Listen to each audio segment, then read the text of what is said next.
Ribuan umat Islam di kota Medan, Sumatera Utara melakukan long march mengelilingi jalan utama kota Medan sambil berorasi mengajak masyarakat agar bergerak, mempedulikan nasib warga Palestina dan memboikot produk-produk pendukung Israel.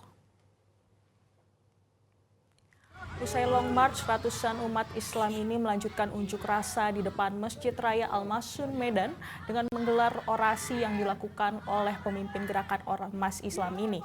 Adapun orasi yang disampaikan yakni meminta Presiden terpilih Prabowo Subianto dan pemerintah Jokowi menurunkan TNI ke Palestina agar penduduk Rafah mendapatkan perlindungan dari serangan Israel. Menurut juru bicara aksi Riki Fatamasya, Indonesia harus bergerak karena kecaman dan boikot tidak cukup. Riki meminta para jenderal yang ada di negeri Arab dan seluruh dunia turun ke Palestina bersama-sama tentara-tentaranya.